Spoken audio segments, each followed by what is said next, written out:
Hello दोस्तों, आशा करता हूं कि आप सब लोग ठीक होंगे। एक बड़ी खबर निकलकर आ रही है कि ईरान ने इजराइल पर मिसाइल से एक बहुत बड़ा हमला किया है।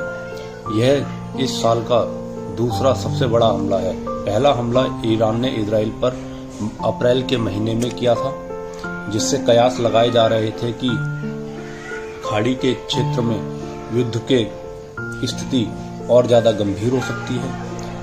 अब हाल ही में किया गया ईरान का हमला इजराइल पर देर रात मंगलवार को 180 मिसाइलें दागी गई हैं, जिससे अब इजराइल पर ईरान का यह दूसरा हमला है। और ईरानी अधिकारियों का कहना है कि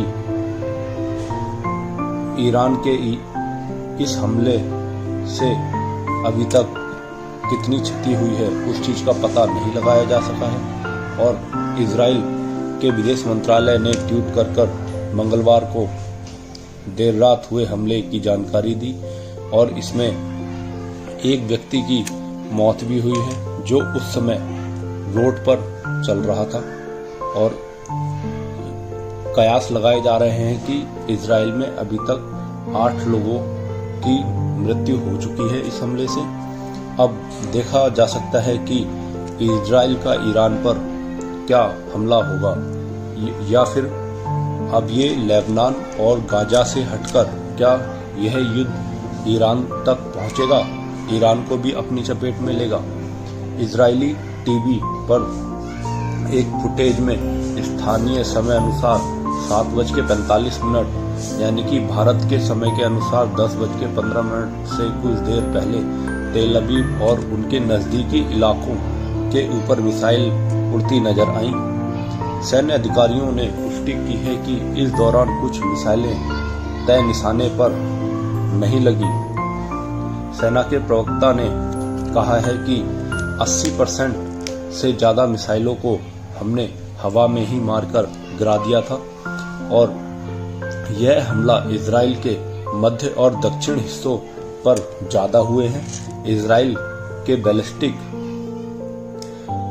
के इस्लामिक रेवोल्यूशनरी गार्ड कोर का कहना है कि उनकी सेना ने पहली बार हाइपरसोनिक मिसाइल का इस्तेमाल किया है, और 90% वह हमला करने में सफल रहे हैं। हाइपरसोनिक मिसाइल वो होती है जो आवाज की गति से 2 गुना ज्यादा तेज जाती है, जिसे किसी भी डिफेंस सिस्टम से डिटेक्ट करना थोड़ा मुश्किल होता है, बट ये काफी तेज मिसाइल मानी जाती है। और इसका ज्यादातर प्रोडक्शन रशिया ही करता है। तो ये कयास लगाए जा रहे हैं कि हो सकता है कि रशिया ने हाइपरसोनिक मिसाइल्स ईरान को दी हो।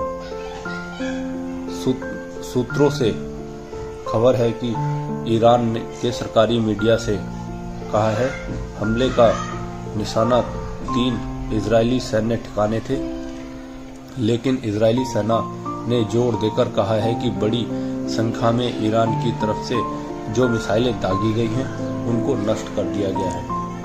मगर ये कहना गलत होगा कि आयरन डोम सिस्टम ने सारी मिसाइलों को मार के गिराया, क्योंकि काफी यहाँ लोग मरे हैं। 8 लोगों की मृत्यु हुई है, और उसके बाद भी